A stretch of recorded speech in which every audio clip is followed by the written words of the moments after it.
Everyone, कैसे हो आप सब। आई होप कि आप सब बहुत अच्छे होंगे। तो वेलकम है आप सभी का पीएलएस मार्शल स्पिरिट के नए एपिसोड में। पिछले एपिसोड जरूर से देखते आना जिससे कि कोई भी कंफ्यूजन ना हो, और अगर ऑलरेडी देख लिया है तो बहुत बढ़िया। तो अब बिना किसी देर की वीडियो स्टार्ट कर देते हैं। तो नेक्स्ट एपिसोड की स्टार्टिंग में हमें अल्केमी एसोसिएशन के प्रेसिडेंट्स को दिखाया जाता है। वहाँ पर वाइस प्रेसिडेंट यीमिंग भी मौजूद होता है। अब उसे वहाँ पर देखकर प्रेसिडेंट उससे कहते हैं कि यीमिंग, तुम आज हमारे लिए क्या लाए हो। जिस पर यीमिंग कहता है कि मैं आज आप सभी के लिए वेस्टर्न रीजन की न्यू बैच की टी लाया हूँ। ये बहुत ही ज्यादा रेयर और इसका अरोमा बहुत ज्यादा स्ट्रॉन्ग है। जिसके बाद हम वहाँ पर और भी वाइस प्रेसिडेंट्स को देखते हैं जो कि यीमिंग की लाई गई टी को देखकर बहुत ज्यादा खुश हो जाते हैं और कहते हैं कि मैंने प्रेसिडेंट के घर पर लास्ट टाइम जिस टी को पिया था वो बहुत ही ज्यादा कमाल का था, तो अब हमें फिर से इतनी अच्छी टी को पीने का मौका मिल रहा है। जिस पर प्रेसिडेंट उससे कहते हैं कि तुम लोग तो हमेशा ही ऐसी बातें करते रहते हो, तुम लोगों को अपने काम पर फोकस करना चाहिए। जिसके बाद तभी प्रेसिडेंट खुद उस टी को पीते हैं, लेकिन उसको पीकर वो थोड़ी देर के लिए रुक जाते हैं। अब ये देखकर यीमिंग के तो पसीने ही छूट गए थे। उसे लगता है कि उसका भांडा फूट गया। हाँ तो गाइस, अगर आप कंफ्यूज हो रहे हैं तो मैं यहाँ पर आपको बता दूं कि यीमिंग चाय में कुछ मिलाकर लाया है जिससे कि ये लोग यहीं पर सो जाए और फेंग अपना काम कर ले। और ये ऐसा फेंग के कहने पर ही कर रहा है, क्योंकि जैसा कि हम जानते हैं कि यीमिंग का बेटा फेंग के कब्जे में है, इसीलिए यीमिंग को फेंग की कई हर बात माननी पड़ेगी। हाँ तो अब इस चाय को पीने के बाद प्रेसिडेंट यीमिंग से कहने लगते हैं कि वेस्टर्न रीजन की वाली टी तो कुछ ज्यादा ही अलग लग रही है, ये भी ब्लैक है। इतना कहकर वो मजे से चाय पीने लगते हैं। जिस पर तभी यीमिंग भी कहता है कि हाँ आपने बिल्कुल सही कहा, ऐसा इसलिए है क्योंकि ये बहुत ज्यादा रेयर है। जिसके बाद तभी यीमिंग बाकी दो वाइस प्रेसिडेंट्स को भी चाय पीने के लिए फोर्स करता है और उन सभी को चाय पीते हुए देखकर यीमिंग तो चैन की सांस लेता है। जिसके बाद तभी सीन शिफ्ट होता है और हमें अल्केमी एसोसिएशन स्क्वायर को दिखाया जाता है, जहाँ पर कि फेंग छिपते छिपाते आ चुका था। जिसके बाद फेंग अपने मन में कहने लगता है कि अब टाइम आ चुका है, अब उन्हें आ जाना चाहिए। जिसके बाद तभी हम देखते हैं कि वहाँ पर एक ब्लास्ट होता है जिससे कि सभी गार्ड चौकन्ने हो जाते हैं और कहते हैं कि अरे क्या पागल इंसान है, आखिर तुम्हारी हमारे अल्केमी एसोसिएशन में घुसने की हिम्मत कैसे हुई। इतना कहकर वो सारे गार्ड्स उस धमाके की तरफ बढ़ने लगते हैं। जिसके बाद हमें किंग वू को दिखाया जाता है जिनकी सिर्फ ऑरा से ही सारे गार्ड्स दूर पीछे गिर जाते हैं। फिर किंग वू बॉल से ज्यादा एटीट्यूड के साथ उनसे कहते हैं कि अपने बॉस को बाहर आने को कहो, पर हम देखते हैं कि वो गार्ड्स ऐसा नहीं करते, उल्टा वो तो उन पर ही अटैक कर देते हैं। पर उनका एक भी अटैक किंग वू को छू भी नहीं पाता। वो बड़ी आसानी से उन सभी को संभाल लेते हैं। उन्होंने बस अपने एक छोटे से स्लैश अटैक से ही दो लोगों को ढेर कर दिया था। जिसके बाद तभी वहाँ पर सिर्फ एक गार्ड ही बचा रह गया था। वो गार्ड किंग वू को देखकर बहुत बुरी तरीके से घबरा गया था। वही किंग वू से कहते हैं क्या कि तुम क्या कर रहे हो, थोड़ा जल्दी करो। जिसके बाद तभी वो गार्ड अपने अल्केमिस्ट प्रेसिडेंट्स को अपने पास रखे फायरवर्क्स के थ्रू एक सिग्नल देता है। अब इस सिग्नल की आवाज वू शुवेन तक भी पहुंचती है, पर वो फिलहाल के लिए इस पे कुछ भी रिएक्ट नहीं करते। जिसके बाद तभी हमें यीमिंग को दोबारा से दिखाया जाता है जिसने कि अपनी उस टी के जरिए सारे प्रेसिडेंट्स और वाइस प्रेसिडेंट्स को वहीं पर सुला दिया था, पर वो ऐसा करने पर गिल्टी फील कर रहा था। जिसके बाद वो उन सभी से माफी मांगते हुए कहता है कि मुझे माफ कर दीजिए सीनियर्स, ये टी जहरीली नहीं है, बस इसने आपको थोड़ी देर के लिए सुला दिया है, तो आप सभी पर रिलैक्स कीजिए। जिसके बाद हमें फिर से उसी गार्ड को दिखाया जाता है जो कि किंग वू से कहता है कि प्रेसिडेंट्स को मैसेज मिल गया है, वो सभी बहुत जल्द यहाँ पर आ जाएंगे, तो तुम्हारे लिए बेहतर यही होगा कि तुम कोई भी गड़बड़ ना करो। लेकिन तभी एकदम से किंग वू अपनी स्वॉर्ड के साथ उसके करीब आकर कहने लगते हैं मेरे एक ही शॉट से तुम यहीं पर मारे जाओगे, तो जल्दी से उस बुड्ढे वू शुवेन को बाहर बुलाओ। और जिसके बाद वो गार्ड बिल्कुल ऐसा ही करता है। अब 2 बार सिग्नल की आवाज को सुनने के बाद वू शुवेन अपने मेडिटेशन से जाग जाते हैं और वो कहने लगते हैं कि आखिर सारे प्रेसिडेंट्स कहाँ चले गए। और जिसके बाद तभी वो खुद एसोसिएशन से बाहर निकल जाते हैं जिससे कि वो जान सके कि माजरा क्या है। अब उनको जाते हुए देखकर तभी फेंग कहने लगता है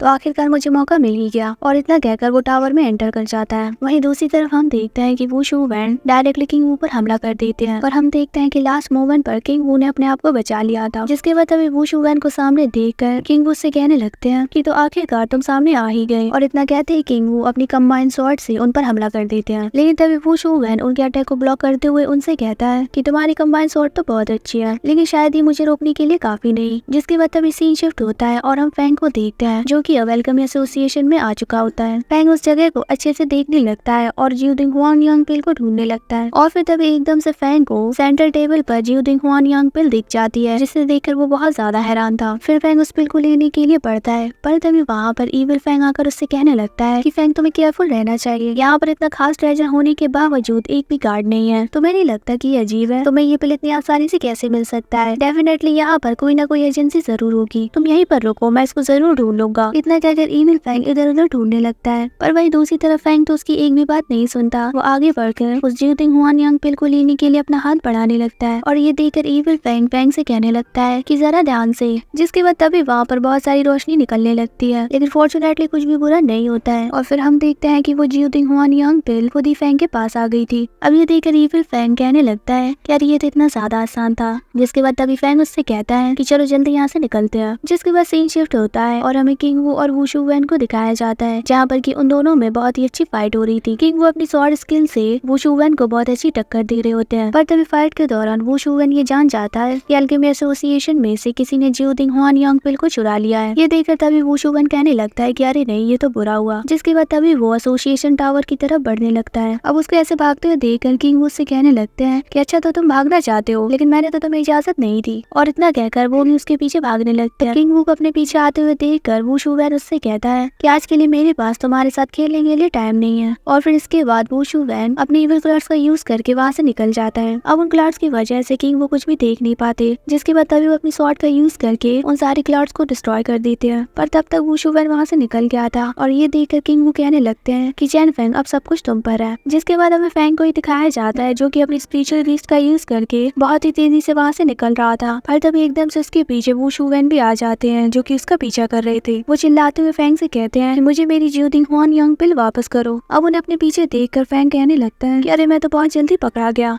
लेकिन आखिर अंकल दाओ को क्या हो गया, उन्होंने मुझे कोई भी आंसर क्यों नहीं दिया। जिसके बाद वुशु वैन का अटैक को रेडी करते हुए फैंग से कहने लगता है कि चोर कहीं के अगर तुम ऐसा कर सको तो तुम मुझे खुद को पकड़ने मत देना, वरना तुम्हें बहुत ही ज्यादा टेरिफाइंग सिचुएशन का सामना करना पड़ेगा। और इतना कहते ही वो फैंग पर अपने अटैक्स की बारिश कर देता है, पर फैंग उनके अटैक से जैसे तैसे बचते हुए तोंगत्यान रिवर की तरफ आ जाता है। पर वुशु वैन उसका पीछा वहाँ पर भी नहीं छोड़ता, वो तुरंत उसके पीछे आकर उस पर एक बहुत ही ज्यादा पावरफुल अटैक कर देता है। अब फैंग के लिए उनके अटैक का सामना करना थोड़ा मुश्किल हो रहा था। और जिसके बाद तभी वो रिवर की तरफ देखते हुए कहने लगता है कि अब बस एक ही रास्ता बचा हुआ है। और फिर इतना कहते ही फैंग तोंगत्यान रिवर में कूद जाता है। अब फैंग को ऐसा करते हुए देखकर वुशु वैन तुरंत उसको खत्म करने के लिए उसकी तरफ बढ़ते हैं, क्योंकि वो जानते हैं कि अगर फैंग एक बार तोंगत्यान रिवर में चला गया तो वो कुछ भी नहीं कर पाएंगे। पर उनके कुछ भी करने से पहले ही फैंग उसमें चला गया था। और ये देखकर वुशु वैन को बहुत ज्यादा गुस्सा आ जाता है और वो फ्रस्ट्रेट होकर ऐसे ही अटैक्स करना शुरू कर देते हैं। जिसके बाद हमें तोंगत्यान रिवर के नीचे फैंग को दिखाया जाता है, जिससे कि वहाँ पर बहुत सारे स्कल जैसे क्रीचर्स ने घेर लिया था। जिसके बाद तोंगत्यान रिवर में फैंग का सामना 9 स्टार वाले डीमन किंग से हो जाता है। वो डीमन किंग फैंग के पीछे बहुत बुरी तरीके से पड़ जाता है। और ये देखकर कीचन फैंग से कहती है कि एक 9 स्टार वाले डीमन किंग का अपोनेंट बनना बहुत ही ज्यादा खतरनाक हो सकता है, तो यहाँ से भागने में ही भलाई है। वो डीमन किंग बहुत ही ज्यादा तेजी से फैंग का पीछा कर रहा था। जिसके बाद तभी वो फैंग के ऊपर सोनिक वेव्स को यूज करता है। अब फैंग उसके सोनिक वेव्स को रोकने की कोशिश करता है, पर उन दोनों के बीच के स्ट्रेंथ में बहुत बड़ा गैप होने की वजह से फैंग दूर पीछे हो जाता है। फैंग उससे दूर भागने की बहुत कोशिश करता है, पर वो डीमन मॉन्स्टर रुकने का नाम नहीं लेता है। फैंग उससे जैसे तैसे ही खुद को बचा पा रहा था। वहीं वो अपने आप से कहता है कि अगर आज मैं यहाँ पर मर भी जाता हूँ तो फिर भी मुझे अपने साथ इस एलिक्सर को लेकर जाना ही होगा। और फिर यही सब सोच में फैंग तुरंत अपनी सोल बॉडीज को बाहर निकाल लेता है। अब ये देखकर तभी वो डीमन किंग अपनी पावर्स का यूज करके उन सभी को अपनी तरफ खींचने लगता है। अब उसके ऐसा करने की वजह से हम देखते हैं फैंग की क्लोन बॉडी इन सब चीजों को सहन नहीं कर पाती और वो वहाँ पर डिस्ट्रॉय हो जाती है। वहीं दूसरी तरफ फैंग अपनी स्वॉर्ड का यूज करके उसको उस डीमन किंग के पास जाने से रोक रहा होता है, पर इतनी खतरनाक डिस्ट्रक्टिव पावर की वजह से फैंग अपनी स्वॉर्ड के साथ उसकी तरफ खींचना शुरू हो जाता है। अब वो बस उस डीमन किंग के मुंह के अंदर जाने ही वाला था कि तभी अचानक से वहाँ पर फैंग की एक और सोल बॉडी आ जाती है और फैंग की सोल बॉडी फैंग को घुमाते हुए दूर फेंक देती है और खुद डीमन किंग के मुंह के अंदर चली जाती है। पर इन सब चीजों के बावजूद डीमन किंग फैंग का पीछा नहीं छोड़ती। जिसके बाद तभी वो डीमन किंग फैंग को बस खाने ही वाला था कि तभी फैंग एक खाई के अंदर चला जाता है। लेकिन ये डीमन किंग बहुत ही ज्यादा ढीठ है, वो पूरी की पूरी खाई को तोड़कर ही उसका पीछा करना शुरू कर देता है। वो एक बार फिर से फैंग के बहुत ज्यादा करीब आ गया था और तभी ये देखकर फैंग तुरंत जंप करके एक पतली सी जगह पर घुस जाता है, जिससे कि अब वो मोटा डीमन किंग वहाँ पर नहीं घुस पाता और जिसके बाद वो वहाँ से निकल जाता है। वहीं दूसरी तरफ नीचे से फैंग भी उसको ऐसे जाते हुए देख रहा था। जिसके बाद तभी ऐसा अच्छा मौका देखकर फैंग तुरंत अपने आप को हील करना शुरू कर देता है और अपने आप को हील करने के बाद फैंग धीरे धीरे उस जगह से बाहर आने लगता है, पर वो बहुत ही ज्यादा केयरफुल भी होता है। फैंग बाहर आकर सब कुछ अच्छे से देखने करने लगता है और कहता है कि वैसे उस डीमन किंग की ब्रीथ पूरी तरीके से डिसअपियर हो चुकी है। फैंग अब पूरी तरीके से उस जगह से बाहर आ गया था, लेकिन तभी हम उसके पीछे एक डार्क फिगर को देखते हैं, लेकिन फैंग को इस बारे में कुछ भी पता नहीं होता है। जिसके बाद तभी फैंग के रियलम से कीशन उससे कहती है कि फैंग जरा पीछे देखो। अब जैसे ही फैंग मुड़कर पीछे देखता है, उसके सामने वही डीमन किंग आ जाता है। वो डीमन किंग फैंग को बस खाने ही वाला था कि तभी फैंग अपने विंग्स को एक्टिवेट करके अपने स्वॉर्ड से उस पर स्लैश अटैक करना शुरू कर देता है, लेकिन फैंग के उतने पावरफुल स्लैश अटैक भी उसका कुछ भी बिगाड़ नहीं पाते। फिर डीमन किंग को रोकने के लिए फैंग को उस पर अपने पाम अटैक्स भी करना पड़ जाता है। पर जैसा कि मैंने आप सबको पहले ही बताया कि ये डीमन किंग एक नंबर का ढीठ है। उसने भी कसम खा रखी थी कि वो फैंग को जाने नहीं देगा। अब उसको अपनी तरफ इतनी तेजी से आते हुए देखकर फैंग तुरंत पानी से बाहर आ जाता है। अब पानी से बाहर आ जाने की वजह से फैंग को लगने लगता है कि वो सेफ है, लेकिन वो डीमन किंग एकदम से अपना मुंह फाड़कर पानी से बाहर आता है और वो एक ही झटके में फैंग को निगल लेता है। जिसके बाद तभी वहाँ पर हम एक जासूस को देखते हैं जो कि इन सब चीजों को देखकर अपने मन में कहने लगता है कि गॉड लेवल ब्लड लाइन, लेकिन इसका काम तो तमाम हो गया। और इतना कहकर वो वहाँ से जाने लगता है, पर तभी एकदम से हम देखते हैं कि वहाँ पर एक पर्पल लाइट अपीयर होती है और सच में इतनी ज्यादा पावरफुल थी कि उसने पूरे के पूरे डीमन किंग को ही पानी से बाहर निकाल लिया था। जिसके बाद सीन शिफ्ट होता है और हम फैंग को देखते हैं जो कि बेहोश पड़ा हुआ था। जिसके बाद तभी कीशन उसको जगाते हुए कहती है कि फैंग उठिए। फिर एकदम से फैंग की आंख खुल जाती है और वो अपने आप को एक अच्छे से पैलेस में पाता है। इनफैक्ट वो एक अच्छा पैलेस नहीं बल्कि एक रॉयल पैलेस था। फिर तभी एकदम से फैंग को जियोतिंग हुआन यांगपिल के बारे में याद आता है और वो चेक करता है कि वो उसके पास है भी या नहीं, पर फॉर्चुनेटली फैंग के पास वो ऑलरेडी मौजूद था। जिसके बाद तभी वहाँ पर लॉर्ड तियानुआन शेंग आकर फैंग से कहने लगता है कि तो तुम जाग गए।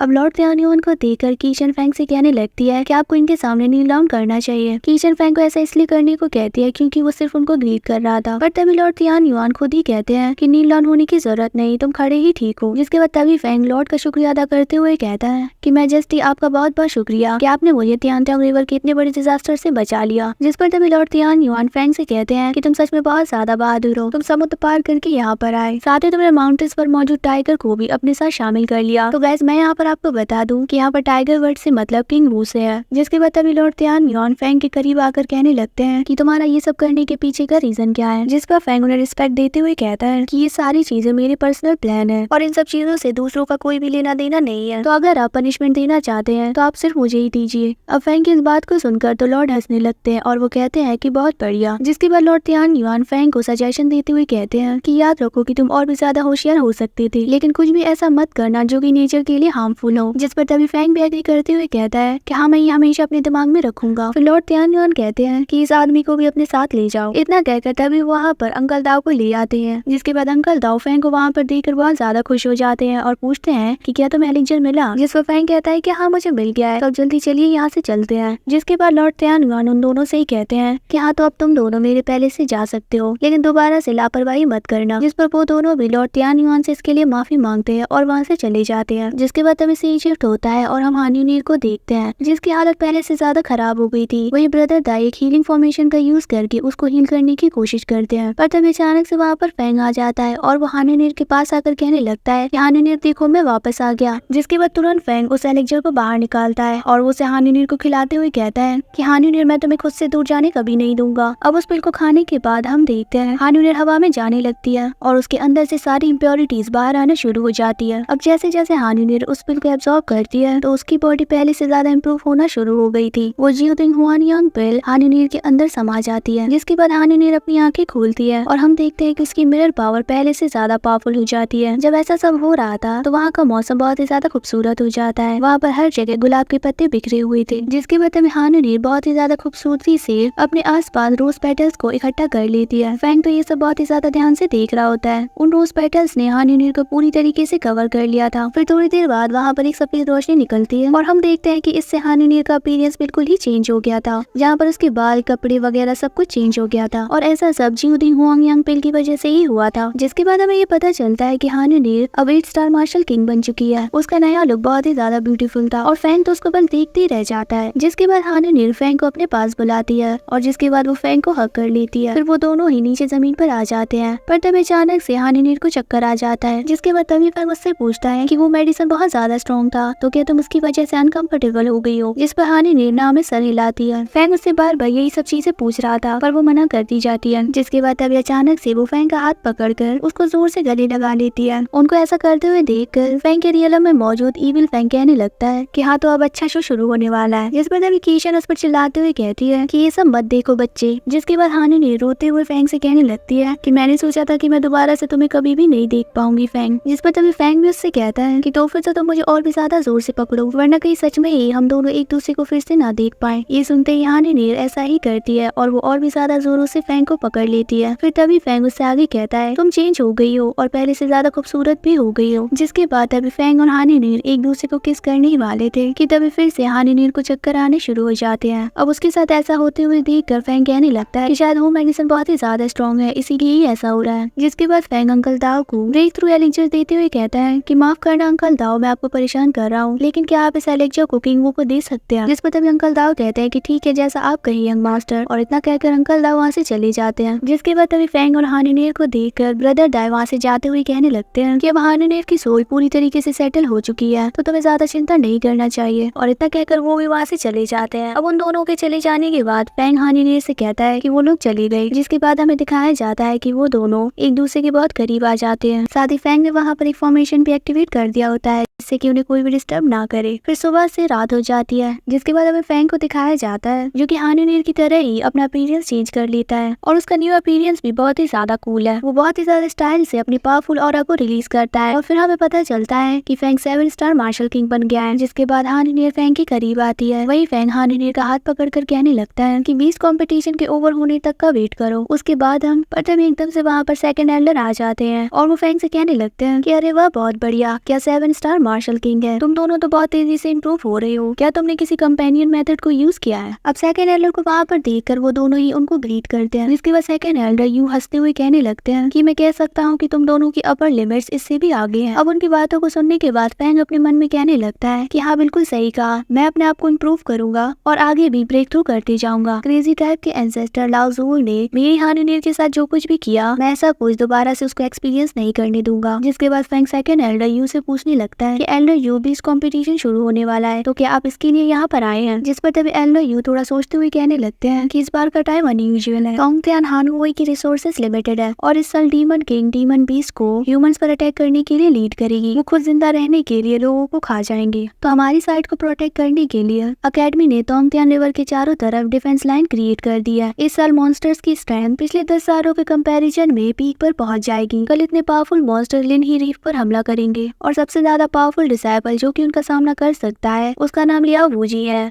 अब उनकी बातों को ध्यान से सुनने के बाद फैंग एल्डर यू से कहता है कि एल्डर मुझे जाने दीजिए। ये सुनकर एल्डर फैंग से कहते हैं कि तुम यहाँ पर हो इसीलिए मैं रिलीफ महसूस कर रहा हूँ। इतना कहकर एल्डर वहाँ से चले जाते हैं। जिसके बाद तभी हानि नीर फैंग के सामने आ जाती है और कहती है कि तुमने अभी अभी कहा 20 कंपटीशन के ओवर होने के बाद हम दोनों एक साथ होंगे, लेकिन ऐसा कैसे हो सकता है। हानि नीर की इस बात को सुनकर फैंग उसका हाथ पकड़कर कहने लगता है कि 20 कंपटीशन के ओवर होने के बाद मैं तुमसे शादी करूंगा, तो बताओ क्या तुम ऐसा चाहती हो। जिस पर तभी हानि नीर फैंग से कहती है कि मैं जानती हूँ कि अंकल यान और आंट रूलान को ढूंढना तुम्हारी सबसे बड़ी विश है और वही मेरे लिए सबसे बड़ी विश तुमसे शादी करना ही है। मैं तुम्हारी उन दोनों को ढूंढने में हेल्प करना चाहती हूँ और जिसके बाद हम दोबारा से शादी करेंगे। ये सुनकर फैंग वहाँ ज्यादा खुश हो जाता है और वो तुरंत हानि नीर के करीब आकर कहता है कि जैसा तुम चाहो। जिसके बाद वो दोनों एक साथ शूटिंग स्टार को देखते हैं और एंजॉय करते हैं। वही दूसरी तरफ हमें एक झलक उसी डीमन किंग की दिखाई जाती है जो कि अभी थोड़ी देर पहले फैंग के पीछे पड़ा था। और इसी सीन के साथ ये वाले एपिसोड यहीं पर एंड हो जाते हैं। होप करती हूँ कि आपको आज के एपिसोड से अच्छे लगे होंगे,